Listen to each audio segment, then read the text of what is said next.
America के New York में आपका स्वागत है, सुमन, कहकर राधिका ने सुमन के गाल पर किस किया और फिर दोनों एक दूसरे से गले मिलीं। सुमन ने भी उसे गले लगाया और फिर दोनों निकास द्वार की ओर बढ़ने लगीं।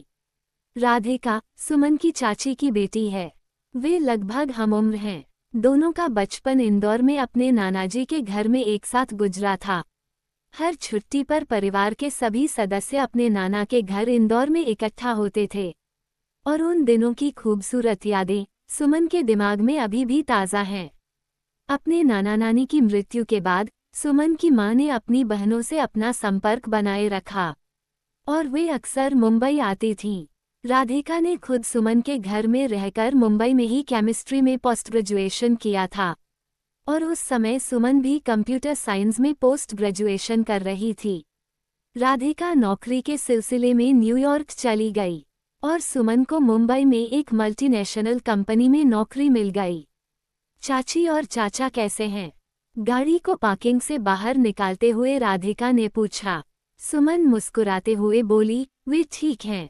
अब दोनों ओर से चुप्पी थी। अमेरिकी धरती पर उतरते ही सुमन से कोई भी निजी सवाल पूछकर राधिका उसे उलझन में नहीं डालना चाहती थी। इसी बीच सुमन का फोन बजा। आशीष का था। सुमन को झिझक हुई तो राधिका ने कहा, तुम कॉल लेने में क्यों संकोच कर रही हो? तब सुमन ने कहा, हेलो। दूसरी ओर से आशीष की आवाज थी, तुम न्यूयॉर्क पहुंच गई हो। यात्रा कैसी रही? कोई कठिनाई तो नहीं हुई? उसकी आवाज में चिंता बहुत स्पष्ट थी।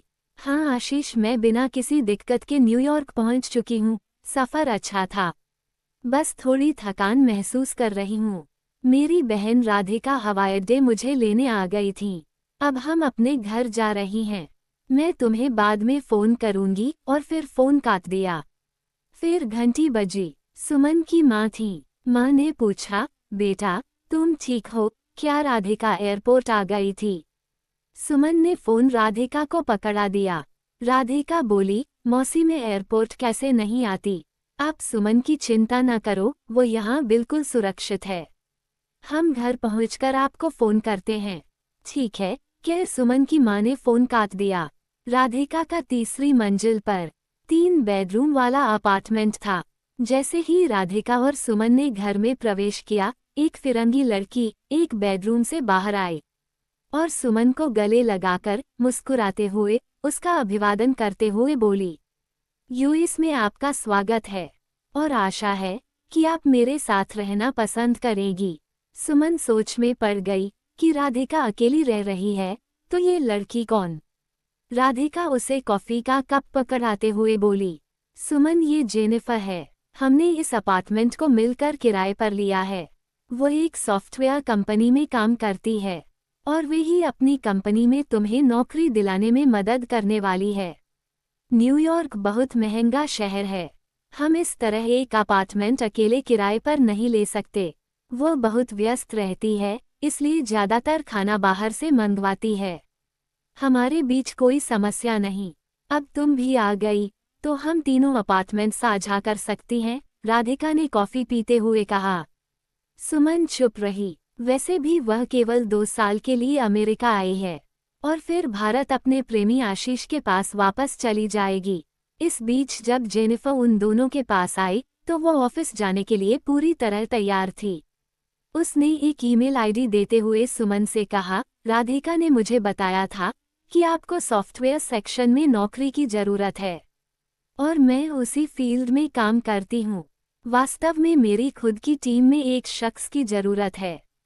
आज ही अपना सीवी इस आईडी पर भेजें ताकि जल्दी आपकी नियुक्ति हो जाए। बाय, शाम को मिलते हैं। और फिर राधिका को गले लगा अपनी गाड़ी की चाबी लेकर दफ्तर के लिए निकल गई। फिर राधिका ने कहा, तो क्या चल रहा है? सुमन, तुम मुझसे दिल खोलकर बात कर सकती हो क्योंकि हम केवल चचेरी बहनें ही नहीं, बचपन की दोस्त भी हैं। याद है तुम्हें हम उन छोटे छोटे रहस्यों को कैसे साझा करते थे? मैंने आज छुट्टी ले ली है ताकि तुम्हारे साथ समय बिता सकूं और तुम्हारी चीजों को व्यवस्थित करने के लिए मदद कर सकूं, राधिका ने कहा। सुमन ने लंबी सांस ली। मुंबई में अच्छी सैलरी वाली नौकरी से इस्तीफा देकर अमेरिका क्यों आई है? राधिका को ये बताने के लिए सुमन ने खुद को तैयार किया। कुछ दिन पहले ही सुमन ने माँ को पिता की मौजूदगी में बताया था। सुमन, तुम ये क्या कह रही हो? तुम ऐसे सोच भी कैसे सकती हो? उसकी माँ चिल्लाई थी। क्या आपने सुना है कि आपकी बेटी एक ऐसे लड़के से प्यार करती है जो हमारी बिरादरी का नहीं है? और इससे भी ज्यादा चौंकाने वाली बात यह है कि वो उसके साथ लिव इन रिलेशनशिप में रहना चाहती है ताकि वे एक दूसरे को बेहतर तरीके से समझ सकें। फिर वे तय करेंगे कि शादी करनी है या नहीं। ये कहते हुए सुमन की माँ मुश्किल से सांस ले पा रही थी। सुमन की माँ हर छोटी बात पर भी भावुक हो जाती है।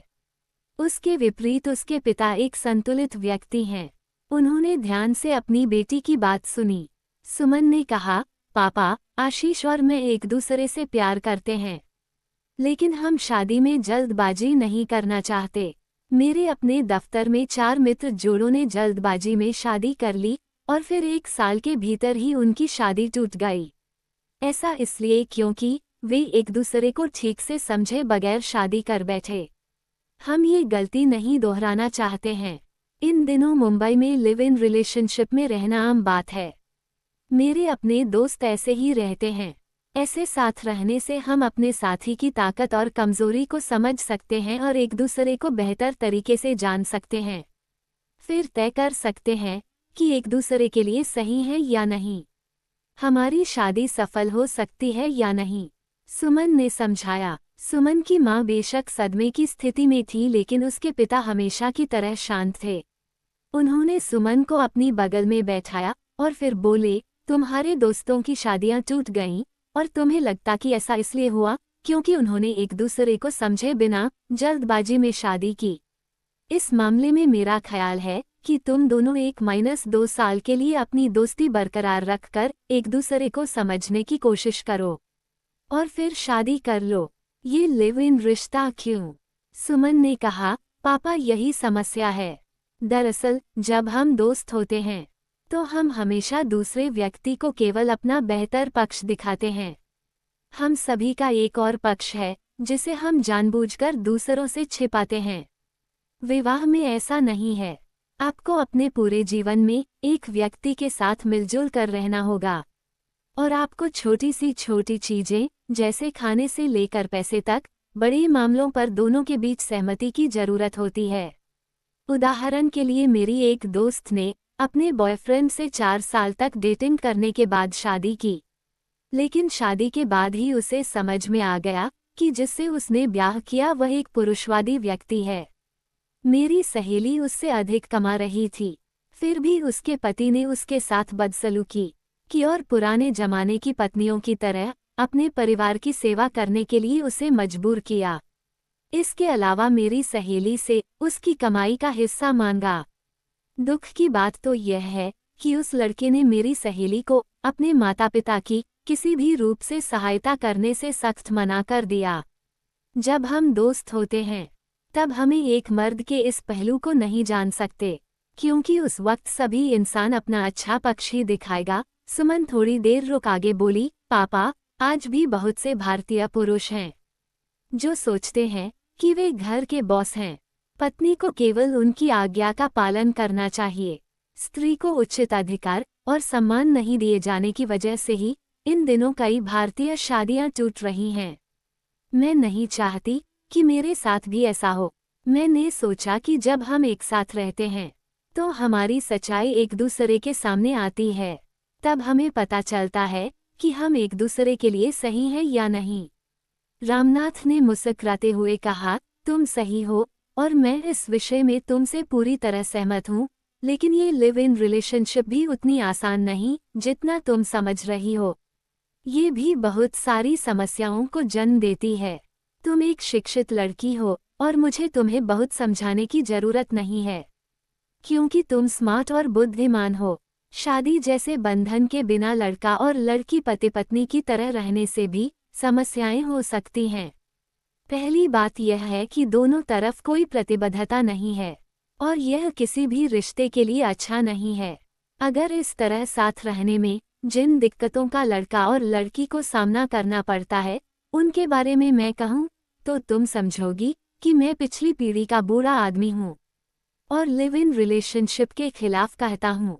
इसलिए मेरे पास एक सुझाव है। लिव इन रिलेशनशिप की अवधारणा पश्चिमी देशों से आई है, लेकिन अब वे महसूस कर रहे हैं कि शादी की हमारी परंपरा बेहतर है। हमारी राधिका न्यूयॉर्क में है और तुम वहां जाकर काम करो और पश्चिमी लोगों के साथ काम करते दौरान उनके जीवन को करीब से देखो। तब तुम अपने लिए क्या सही है ये निर्णय करने की स्थिति में होगी और वह तुम्हारे लिए बेहतर होगा। सुमन को भी लगा कि यह एक अच्छा विचार है। तो मैं अब अमेरिका में हूँ, जहाँ लिव इन रिलेशनशिप की संस्कृति को समझना है। सुमन ने हंसते हुए कहा। राधिका भी हंस पड़ी। तुम्हें पता है कि जेनिफर अगले हफ्ते वास्तव में अपने बॉयफ्रेंड के साथ इसी बिल्डिंग में एक और फ्लैट में जाने की योजना बना रही है। एक नई लड़की क्लारा हमारी रूममेट होगी, कहकर राधिका चाय के कप रखने चल दी और सुमन खिड़की से नीचे चल रही गाड़ियों की जुलूस देखने लगी। धीरे धीरे 3 साल बीत गए। हर रविवार को सुमन के माता पिता उससे कम 2 घंटे तक इंटरनेट पर बात करते थे। इकलौती औलाद होने के नाते सुमन के माता पिता उस पर अपनी जान छिड़कते थे, खासकर सुमन की मां जो अपनी बेटी से अलग नहीं रह पा रही थी। उन्होंने अपने पति से कहा कि वे अमेरिका जाएं अपनी बेटी के पास। रामनाथ ने उन्हें ये कहते हुए रोक दिया, नहीं, हम वहां नहीं जा रहे हैं। हमने सुमन को वहां संस्कृति का निजी ज्ञान प्राप्त करने के लिए भेजा है, जिसकी भारतीय युवा पीढ़ी इतने उत्साह से पीछा कर रही है। सुमन की मां के पास इसे मानने के अलावा कोई और चारा नहीं था। आशीष हर हफ्ते उससे इंटरनेट पर बात करता था, क्योंकि उसे भी सुमन से अलग रहना अच्छा नहीं लग रहा था। जब उसने भी यूएस आने का प्रस्ताव रखा तो सुमन ने तुरंत मना कर दिया और कहा, मैंने अपने पिताजी से वादा किया है कि मैं आपको यहाँ नहीं बुलाऊंगी और मैं अपना वादा नहीं तोड़ूंगी। आशीष मान गया। नौकरी भी अच्छी चल रही थी। न्यूयॉर्क एक तेजी से आगे बढ़ने वाला शहर है, जो उसके मुंबई से भी ज्यादा तेज है। सुमन को सुबह 8 बजे अपने दफ्तर में पहुंचना है और वह जिस फ्लैट में रह रही है वहां से पहुंचने में समय लगता। लेकिन न्यूयॉर्क में आवागमन करना कोई समस्या नहीं है। सुमन हर सुबह अपने और राधिका के लिए भारतीय नाश्ता बनाती और लंच भी पैक करके ऑफिस के लिए निकल जाती। एक रिसर्च स्कॉलर होने के कारण राधिका की नौकरी लैब में थी और उसके काम का निश्चित समय नहीं था। कभी भी 3 दिन तक घर नहीं आती और इसकी सूचना राधिका को पहले ही दे देती थी ताकि वो उसका इंतजार न करे। अब तक सुमन और क्लारा अच्छे दोस्त बन गए थे। सुमन को लगा कि क्लारा एक अच्छी लड़की है, लेकिन उसके साथ एकमात्र समस्या ये थी कि वह हर रविवार को कुछ मांसाहारी भोजन बनाती थी। उसकी गंध को बर्दाश्त करना शाकाहारी सुमन के लिए बहुत मुश्किल था, लेकिन धीरे धीरे सुमन उस गंध की आदी हो गई। सुमन को रविवार को भी जल्दी उठना पड़ता था, क्योंकि क्लारा के रसोई में आने से पहले ही सुमन अपना और राधिका का खाना बना सके। एक रविवार सुमन टीवी देख रही थी, तभी दरवाजे की घंटी बजी। उसने दरवाजा खोला तो सामने जेनिफर थी, जो अब उसकी सहकर्मी है। उसके पास एक बैग था और उसकी आंखें सूजी थीं। उसका हुलिया देखकर सुमन हैरान हो गई। जेनिफर अंदर आई और बेकाबू होकर बिलख कर रोने लगी। सुमन समझ नहीं पा रही थी कि कैसे रिएक्ट करें। फिर उसने खुद को संभाला और पूछा, क्या हुआ जेनी, तुम रो क्यों रही हो? कुछ तो बताओ, क्या मैं तुम्हारी कुछ मदद कर सकती हूँ? सुमन ने जेनिफर को गले लगाते हुए कहा। सुमन, मेरा बॉयफ्रेंड अव्वल नंबर का धोखेबाज निकला। उसका किसी दूसरी लड़की के साथ अफेयर चल रहा है। उसने मुझसे यह बात छिपाई और ऊपर से मेरे सारे पैसे उस लड़की पर खर्च कर दिए। अब मैं बिल्कुल कंगाल हूँ। जब मैंने उससे पूछा तो उसने कहा कि हम दोनों अलग हो जाएंगे। हम कानूनी रूप से विवाहित नहीं, जो मैं अदालत से गुजारा भत्ता के रूप में मोटी रकम ले सकूं। अगर इसमें एक व्यक्ति दगाबाज निकले तो दूसरा कुछ भी नहीं कर सकता, और मैं उसी हालत में हूँ। मेरी सारी बचत को उसने लूट लिया। सुमन उसे सांत्वना देने की कोशिश कर रही थी। जेनिफर ने पूछा, क्या मैं आप लोगों के साथ तब तक रह सकती हूँ जब तक कि मुझे एक और अपार्टमेंट और रूममेट नहीं मिलता है? सुमन ने कहा, जेनी यह भी कोई पूछने वाली बात है क्या? जेनिफर की हालत देखकर क्लारा को भी तरस आ गया और उसे अपने साथ रहने की इजाजत दे दी। शाम को दफ्तर से आने पर राधिका ने पूरी कहानी सुनी। उसे अजीब सी बेचैनी हुई कि एक आदमी इतना मतलबी कैसे हो सकता है और उसके साथ ऐसा व्यवहार भी कर सकता है। जो उससे प्यार करके उसके साथ रहने आई थी, वह सोच भी नहीं सकती कि एक इंसान इतनी ओछी हरकत कर सकता है। तीनों सहेलियां एक साथ खाना खाकर इसी बारे में बात करती रहीं। बातों में क्लारा ने अपनी समस्या बताई, मैं भी ऐसी मुश्किल घड़ी से गुजर चुकी हूँ। जब मैं अपने बॉयफ्रेंड से ब्रेकअप करके बाहर आई थी, तो पूरी तरह टूट चुकी थी और मेरा बैंक बैलेंस भी शून्य था। हमारे देश में यह एक मामूली समस्या बन चुकी है। ऐसा नहीं है कि केवल लड़के ही धोखा देते हैं, कभी कभी लड़कियां भी ऐसी गिरी हरकत करती हैं। इस तरह के रिश्ते की नींव आपसी विश्वास के अलावा कुछ भी नहीं है और अकेले ही इस स्थिति का सामना करना पड़ता है। एक तरह से मुझे लगता है आपका देश अच्छा है सुमन। आपकी शादियों में सभी बुजुर्ग और परिवार के अन्य सदस्य शामिल होते हैं और ये दो व्यक्तियों का नहीं बल्कि दो परिवारों का मिलन बन जाता है। हमारे मामले में हम इस बड़ी दुनिया में अकेले हैं। 18 साल की उम्र में हम अपने परिवारों से बाहर आते हैं और हमें अकेले ही दुनिया का सामना करना पड़ता है। मेरे 3 ब्रेकअप हो चुके हैं और तुम जानती हो कि हर ब्रेकअप कितना दर्दनाक होता है। एक बार मैं एक गहरे मानसिक तनाव में चली गई और अभी भी उस तनाव के लिए गोलियां ले रही हूँ। अब मैं अकेली हूँ। वास्तव में मैं अब एक नए रिश्ते से डर रही हूँ कि इस बार भी मुझे प्यार के बदले में छल ही मिलेगा। और फिर क्लारा ने लंबी सांस भरी। सुमन, तुम हर हफ्ते अपने माता पिता से बात करती हो और यह एक अच्छा एहसास है कि इस दुनिया में कोई है जो आपको बहुत प्यार देता है और आपकी चिंता करता है। जब मैं 10 साल की थी तब मेरे माता पिता अलग हो गए थे और इससे मैं बहुत परेशान थी। मुझे अपनी माँ के नए प्रेमी को स्वीकारने में बहुत समय लगा। मेरे पिताजी समय मिलने पर कभी फ़ोन किया करते थे, लेकिन कभी भी मेरे साथ समय नहीं बिताया। मेरे 2 सौतेली बहनें और 2 सौतेले भाई हैं। मेरे पिता के अन्य महिलाओं के माध्यम से बच्चे हैं और मेरी माँ के भी अन्य पुरुषों के साथ बच्चे हैं। मेरी माँ कभी हम सबको मिलने के लिए बुलाती है। उस समय हम एक दूसरे से मिलते हैं। वह अवसर बहुत औपचारिक होता था, क्लारा ने दुखी मन से बताया। हमारे गुजारा भत्ता कानून महिलाओं के लिए बहुत सख्त और अनुकूल है और यही कारण है कि ज़्यादातर अमीर पुरुष कानूनी शादी पसंद नहीं करते हैं। अगर हम शादीशुदा हैं और अलग हो गए हैं तो उन्हें हमारे द्वारा लिए गए पैसे वापस करने होंगे और गुजारा भत्ता के रूप में मोटी रकम भी चुकानी होगी। अब इस प्रकार के संबंधों में कानून कोई भूमिका नहीं निभाता है। हमें इससे अकेले ही निपटना होगा।